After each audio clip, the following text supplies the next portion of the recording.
Bolsonaro viajou aos Estados Unidos da América para visitar a CIA. O presidente Donald Trump fechar acordos bilaterais e entregar os brasileiros ao poderio atômico dos Estados Unidos.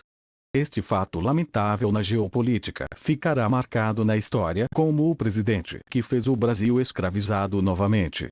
Luiz Inácio Lula da Silva, ao assumir a presidência do Brasil em 2002, instaurou a mudança de rumo do navio brasileiro na geopolítica mundial, alterando a rota, vagarosamente, das ordens que vinha da bússola militar dos Estados Unidos e Europa do Polo Norte, para outras rotas multipolares como Índia, China, Rússia e África subsaariana. Esta virada foi possível por Lula e Dilma terem compreensão de que a política externa brasileira sempre foi tratada para deixar os brasileiros subalternos e dependentes aos norte-americanos e europeus. Esta dependência, construída desde o ano 1500, contava com uma estrutura em que a elite local no Brasil colônia, branca e sem liderança, mandava seus filhos estudarem na Europa ou Estados Unidos, e aprendiam que tudo que era feito abaixo da linha do Equador era ruim. Romper com a dependência exigiu fortalecer os cérebros brasileiros e colocá-los posicionados a olhar para dentro do país, para nossos pobres sentados sobre riquezas e sem poder explorá-las por falta de créditos, de tecnologia e de liderança. Lula criou várias universidades e escolas técnicas para reverter o rumo do navio. Em poucos anos estaríamos independentes, autônomos, e exportando tecnologia para o mundo dependente para que rompessem suas amarras dos Estados Unidos e Europa.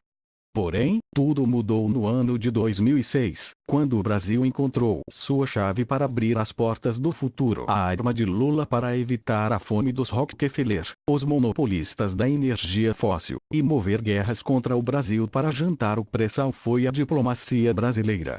O Brasil é historicamente conhecido como dono da diplomacia atômica, que vale mais do que muitas bombas.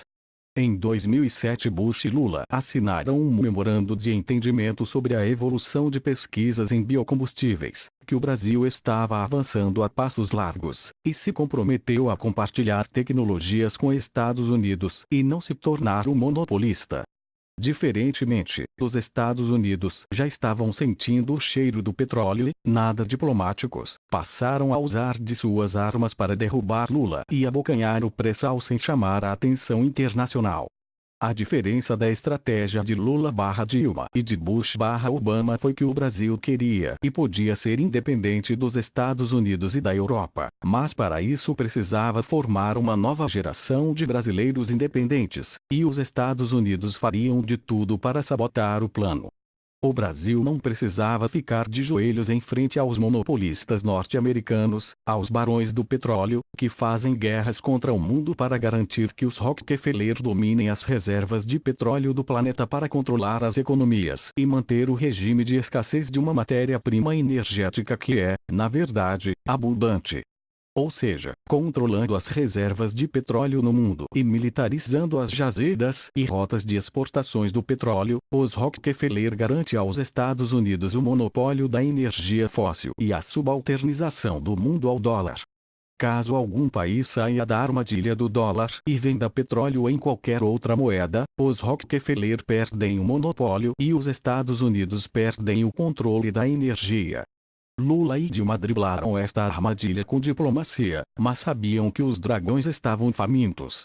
A única forma de garantir o pré-sal aos brasileiros e evitar os saqueadores era colocar leis que definissem que os lucros da exploração do pré-sal pela Petrobras seriam gastos com saúde e educação para formar a nova geração.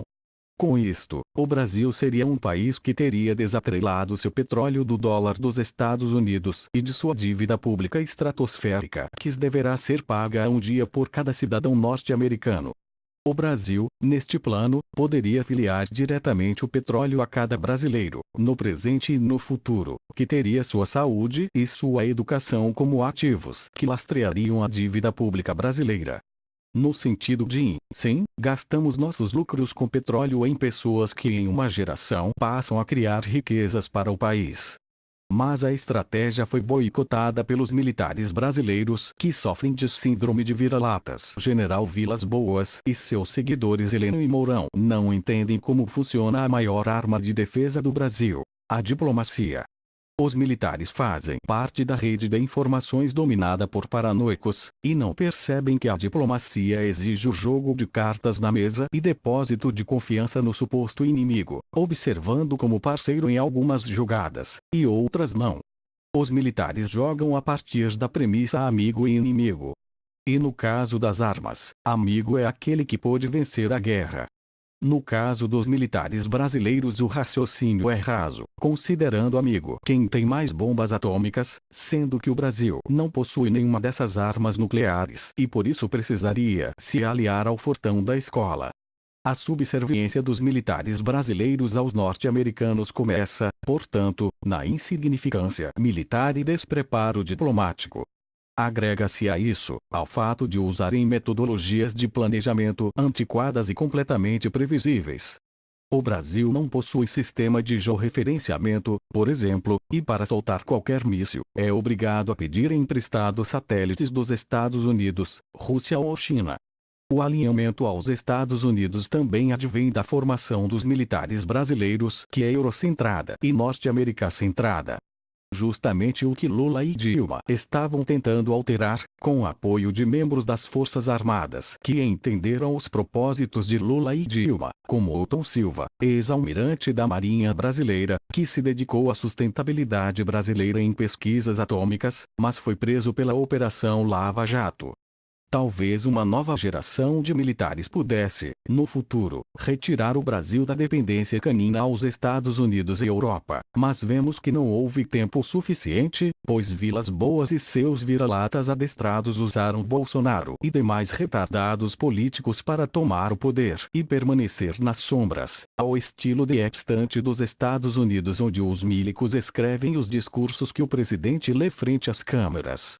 Com Bolsonaro no poder ou com Mourão golpeando e tomando o Palácio do Planalto para os generais, o Brasil só terá um caminho que foi planejado pelas Forças Armadas de fazer o Brasil escravizado novamente.